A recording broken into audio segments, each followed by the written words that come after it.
BioBioChile.tv presenta la entrevista de Tomás Mochati desde CNN Chile.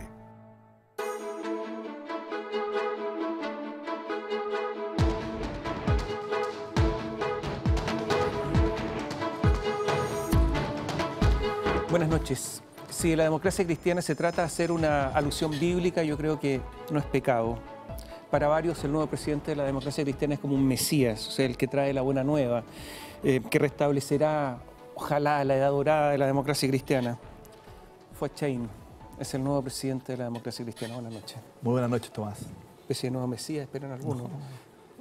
Yo Tratar de reverser la burlele, ojalá que... No, yo creo que no va a haber un mesías. Yo creo que este es un desafío que tenemos que asumir entre muchos, que la respuesta viene de lo colectivo. Creo que uno de los errores es que muchas veces hemos esperado un mesías que salve a la democracia cristiana, y creo que la rectificación, la corrección, la renovación, el proceso de reencuentro que tenemos que vivir es algo que debe ser un compromiso mucho más colectivo que de una sola persona. Si usted fracasa, como han fracasado las dos anteriores directivas, porque la de Jorge Pizarro, yo creo que estaremos de acuerdo que fracasó, y la de la senadora Carolina Goich fracasó. O sea, si usted fracasa y sigue la saga, varios comentan que podría ser el último presidente de la DC. Sí, mira, que después de eso, certificado de funciones, algo así como el Rómulo Augusto del Imperio Romano, el último. Hay un documento interno de ustedes que indica y habla de sobrevivencia, que se ha instalado la duda sobre la sobrevivencia de la DC. Ustedes mismos lo dicen. Sí, lo que nosotros hemos señalado que se ha instalado, no desde la democracia cristiana, desde fuera, esa duda, y creo que es importante. Pero yo creo que la respuesta de adentro ha sido contundente. 14.000 militantes votando una elección interna en un momento en que no estamos en el gobierno, no hay definiciones de candidatura. Es el militante que tiene un compromiso con el partido en un momento difícil. El día viernes tuvimos un acto de traspaso de mando histórico, nunca se haya hecho, más de 500 personas, con una mística, con un compromiso muy importante del partido, donde hay de alguna manera un proceso de reafirmar nuestro compromiso con el partido, de ser capaces hoy día de hacer las rectificaciones que tenemos que hacer en lo interno, de cambiar nuestra relación con el país, de dejar de hablarnos al ombligo, de ser tan autorreferente y empezar a hablarle más a Chile. Y no hay plan B, en eso no hay ninguna duda. Fuad, ¿quién tenía razón? ¿Radomiro Tomic o Eduardo Frei Montalva? ¿Quién tenía razón? O sea, yo siempre he sido partidario de Eduardo Frei Montalva, por algo él logró en definitiva ser presidente de la República, hacer la gran revolución en la historia de nuestro país, y creo que él de alguna manera es un sinónimo de lo que es la identidad del partido. Es que le hago esta pregunta, bueno, pero todos recuerdan a Radomiro. Por supuesto. Y también. Todos recuerdan que Bernardo Leyton estuvo con Radomiro, y todos recuerdan que Castillo Velasco estuvo, en fin, o sea, ¿por qué le hago esta pregunta? Porque puede ser una pregunta tan antigua. Porque yo diría que la democracia cristiana viene estirando la cuerda hace 40 años. Hace 40 años que tiene dos almas. Si el programa de Radomiro Tomic era igual al de la Unidad Popular, casi, perdóneme, pero era lo mismo. Una de las causas por qué salió tercero. Entonces, pero fue el candidato de la democracia cristiana. Entonces, hace rato que están estirando la cuerda entre los guastones y los chascones, entre los conservadores y los progresistas. Y al final parece que está a punto de cortarse, o ya se cortó. Ese es el problema. Yo creo que tienes razón. Siempre han habido diferencias dentro del partido. Por cierto que la había entre Frei Montalva y Radomiro Tomic, la había entre Elwin y Valdés, ¿no es cierto? Y hoy día también las tenemos. Claro. Pero la diferencia es que en su momento siempre primó el bien común partidario, y siempre esas diferencias se procesaron institucionalmente, se resolvieron, y después fraternalmente hubo un apoyo firme, decidido, fraterno respecto de quién ganaba en una elección, en un acuerdo o en la tesis política. Y creo que eso es lo que se ha perdido. En la democracia cristiana muchas veces el que gana no gana y el que pierde no pierde. Se ha ido perdiendo el principio democrático, y eso es lo que estamos restableciendo hoy día. ¿Cómo lo van a restablecer si, por ejemplo, los diputados piensan de alguna manera, la mayoría, y los senadores piensan de otra? Y eso es evidente y todo el país lo ve. Bueno, por eso están las instituciones partidarias con mucho diálogo. Hoy día, después de la reunión de mesa, tuvimos una primera reunión con los equipos que están trabajando la propuesta en materia de pensiones, personas que piensan distinto dentro del partido, pero que están ahí haciendo un tremendo esfuerzo para poder procesar esa diferencia y tener una posición única. ¿Y dónde lo vamos a resolver? En el Consejo Nacional del partido. Lo que pasa es que esto se resuelve con... tantos consejos nacionales y no han resuelto nada. Bueno, pero es que eso es lo que... Hay consejos tras consejos y no pasa nada. Yo le encuentro razón pero por eso que hoy día es el momento en que tenemos que tomar decisiones. Creo que tenemos que dejar atrás la ambigüedad. Si no las toman, ¿se mueren?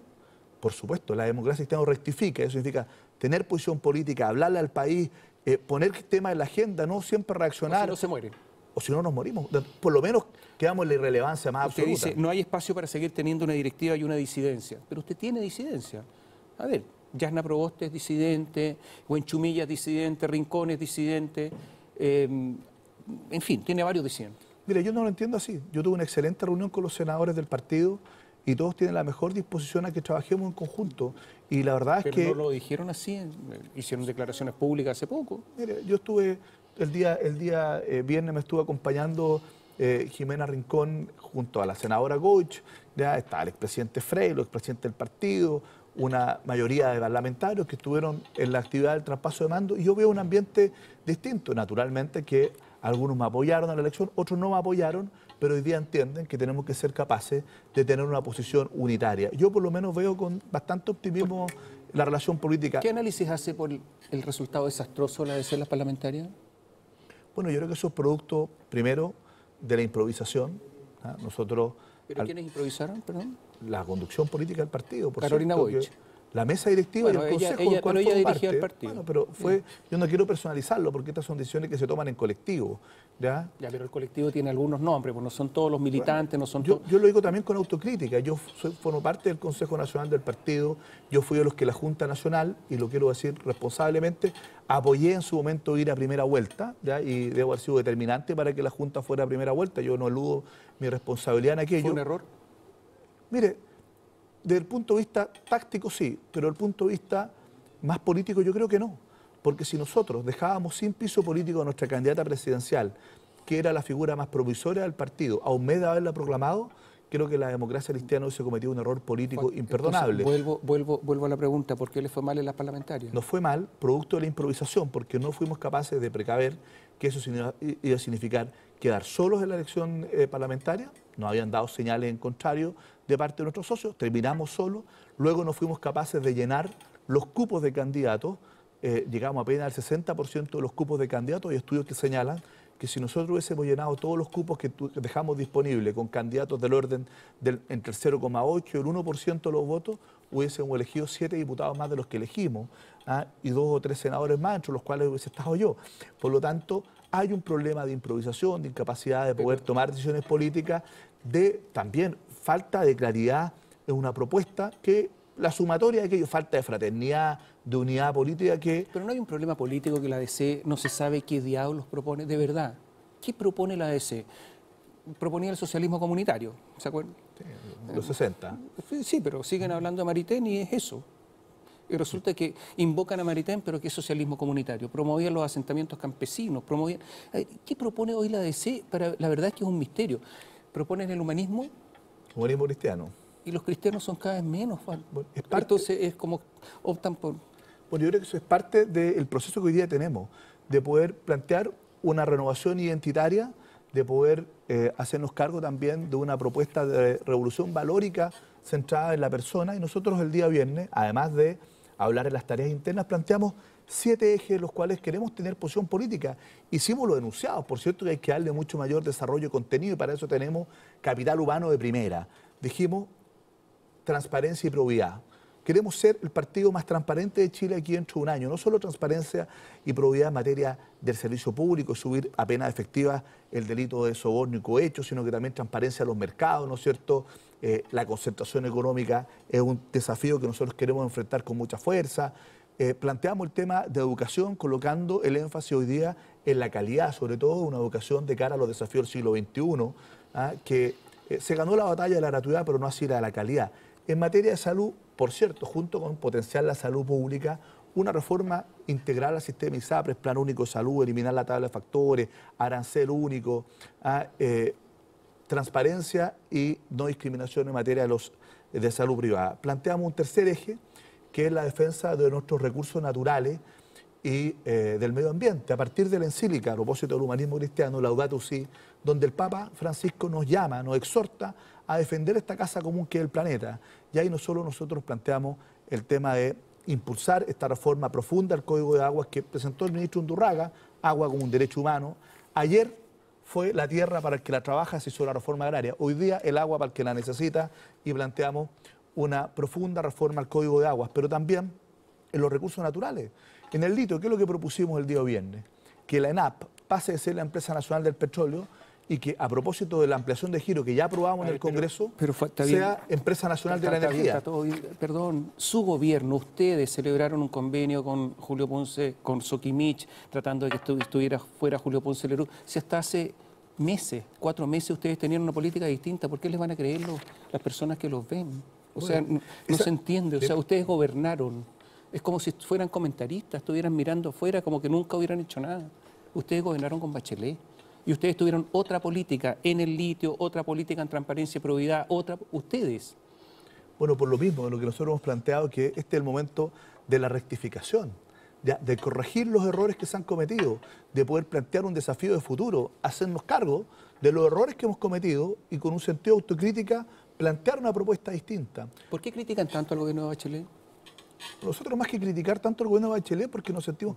acusaron de vaciar el centro político. A ver, yo creo que nosotros fuimos parte de ese gobierno, tenemos que hacernos cargo de las cosas buenas y con las cosas malas, de las cosas buenas que se hicieron, como por ejemplo en materia de educación, de gratuidad, en materia de una política de vivienda que me parece que se hizo bastante exitosa, en materia de reformas políticas, se terminó el sistema binominal, se cambió la ley de partidos políticos, hoy día tenemos una agenda de transparencia, probidad, que cambió radicalmente a partir de esos cambios políticos y uno se siente orgulloso de aquello.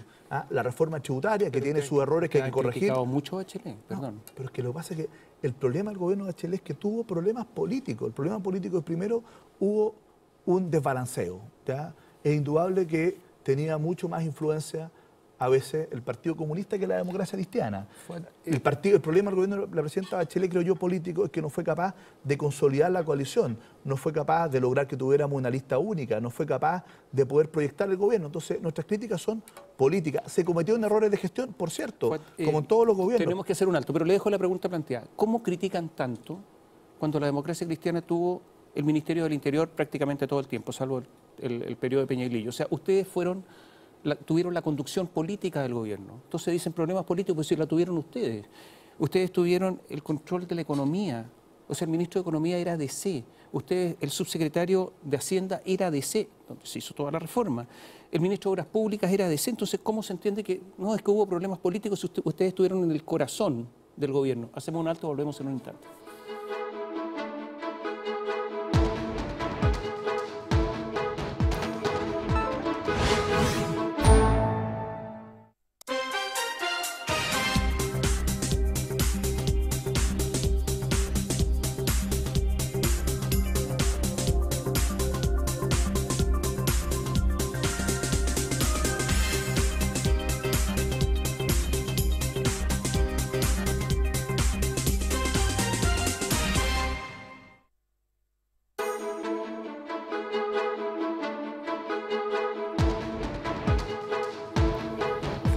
El presidente de la ADC fue a Chail, le dijimos que cómo puede decir que el problema de Bachelet tuvo problemas políticos cuando la ADC estuvo en el corazón del gobierno. De hecho, tuvo el dominio del Ministerio del Interior. ¿Cómo? Bueno, estamos muy orgullosos del aporte que hicieron nuestros ministros, muy orgullosos de lo que hizo Alberto Undurraga, no solo en materia de infraestructura, sino que recién te da cuenta del proyecto de modificación más importante del Código de Aguas, estableciendo esto como un derecho humano y priorizando sus fines para el consumo humano y para los fines productivos. Orgulloso de lo que se hizo en materia de economía, por ejemplo. Hizo Jorge Burgos, Mario Fernández. En materia de economía, donde se volvió a tipificar con pena de cárcel el delito de colusión y se hizo una gran modificación para poder terminar con los carteles, con la colusión.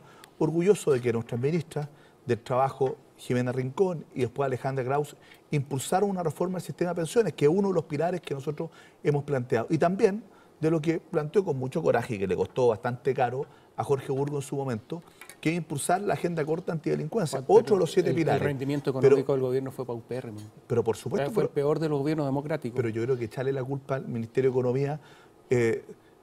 bueno, la conducción económica también estaba ahí. Pero hubo problemas. Yo lo que he hecho es, hubo dificultades, lo señalamos con un sentido de autocrítica, hubo problemas de gestión, hubo problemas políticos, hubo éxitos importantes. Pero ¿qué es lo que me corresponde a mí hoy día como presidente del partido? Lo que me corresponde, Tomás, es mirar ese aprendizaje con las cosas buenas y con las cosas malas. La democracia cristiana terminó debilitada después la nueva mayoría. Por cierto, es un aprendizaje que tenemos que asumir para poder proyectarnos hacia el futuro. Sí. No me quiero quedar entrampado en el pasado. Mire, aquí tengo dos posibilidades. O hacemos historia o nos transformamos en historia. Y para eso tengo que mirar el futuro. Vamos a hablar del aprendizaje, pero no quiero dejar pasar algo.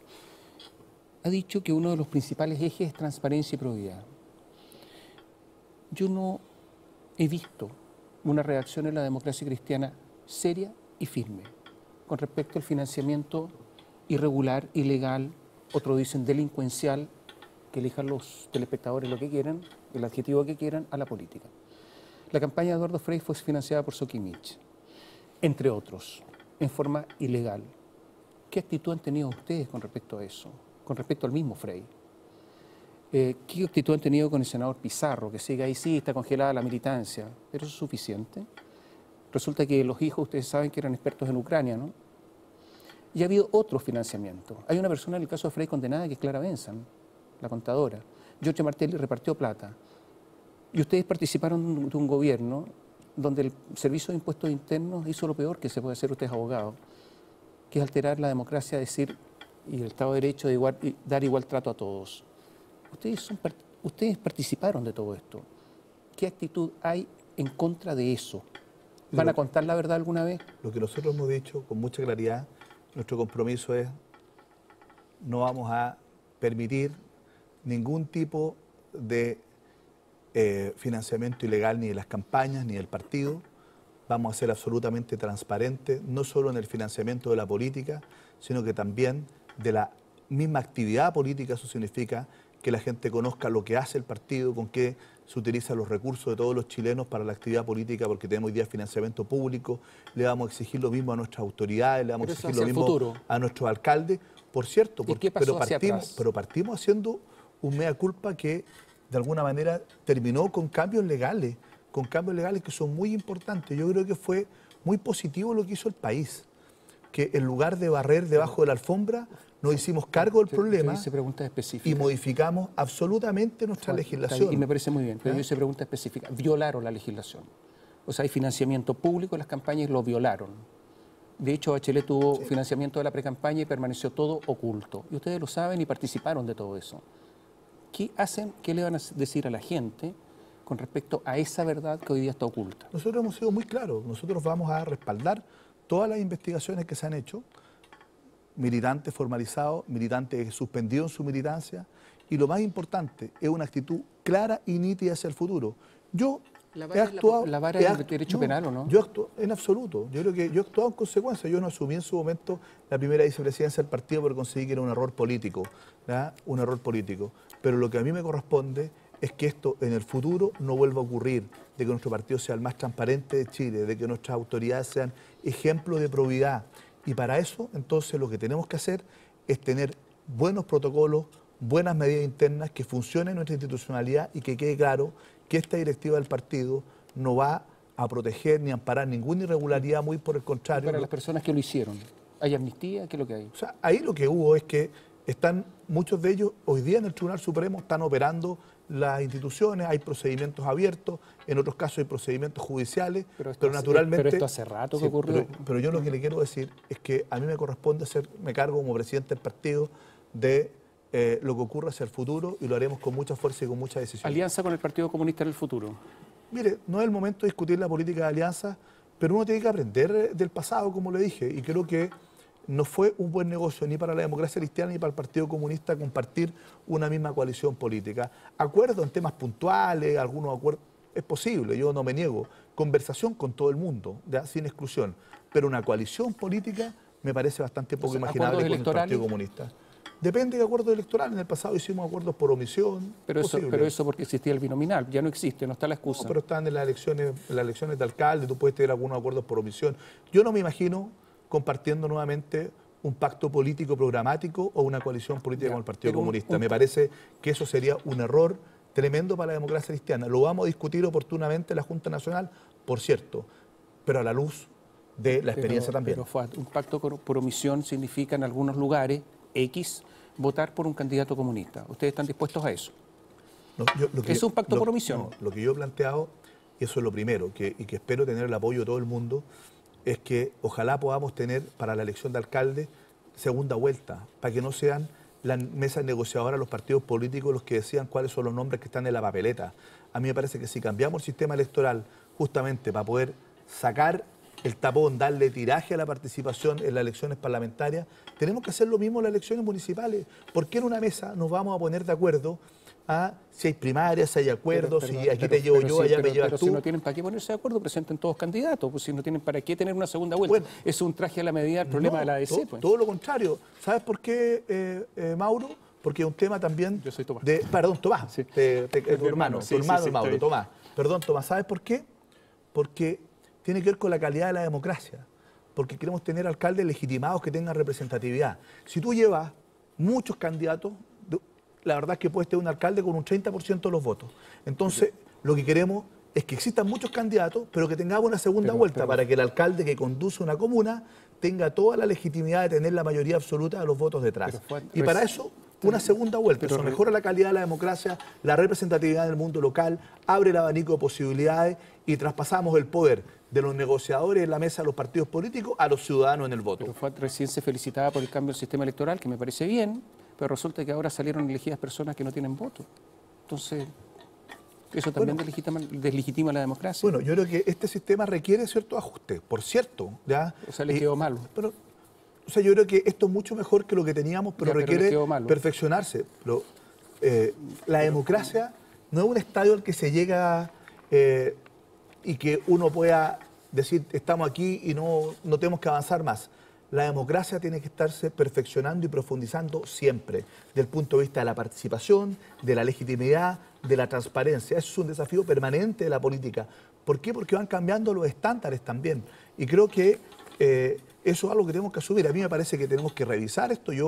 Hoy día me preguntaban si era partidario de bajar el número parlamentario. Yo recordaba el acuerdo de CRN de hace 5 o 6 años atrás, donde proponíamos 138. Piñera, la derecha, lo desechó en vez de 155.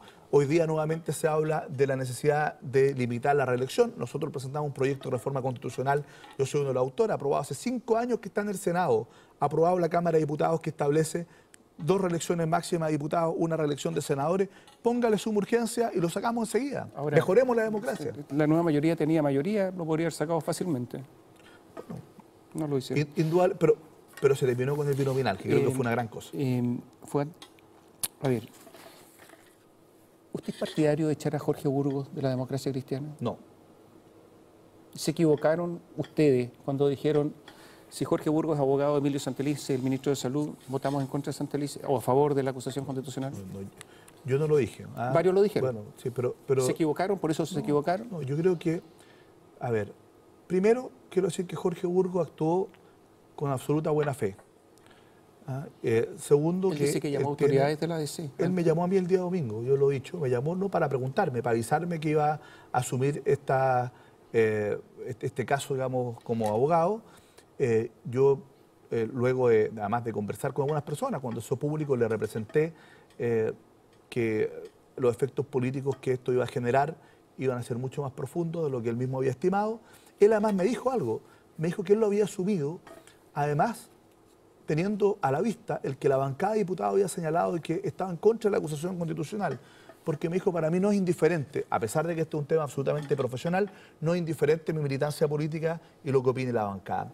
Bueno, se generó una reacción que es comprensible, porque la bancada se sintió de alguna manera presionada, observada, y Jorge Burgos, a mi juicio, tomó una decisión que es la correcta, porque primero estaba afectando los derechos de su defendido, y por otro lado estaba generando una tensión política innecesaria en la bancada, una bancada que, del punto de vista del análisis jurídico, político de la acusación constitucional, sentía que no tenía fundamento y dio un paso al costado. Y eso me parece a mí que es lo correcto. Cuando se comete un error, lo lógico es enmendar ese error y no profundizarlo. Se nos va el tiempo. Me gustaría seguir conversando el tema. Yo no entendí el error. Porque una persona puede elegir su abogado, Jorge Burgos tiene el derecho a defender algo que ustedes mismos creen que es injusto y por lo tanto defendía la justicia. Y sin embargo, algunos dijeron que podían votar en contra de Santelice y privarlo de todos sus derechos. Me pareció increíble. Como raciocinio. Sí.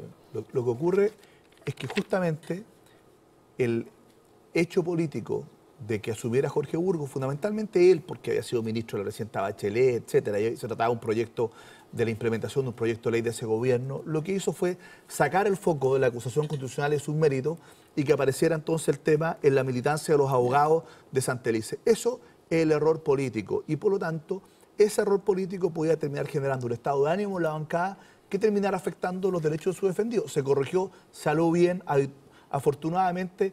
Algo tuvimos que ver en que se resolviera de buena manera, la sangre no llegó al río y creo que esa es parte de la política, que cuando se generan situaciones estas sepamos salir de ellas pensando en el bien común del partido. Muchas gracias, gracias por estar con nosotros. Gracias a ti. Y a ustedes muchas gracias por seguirnos.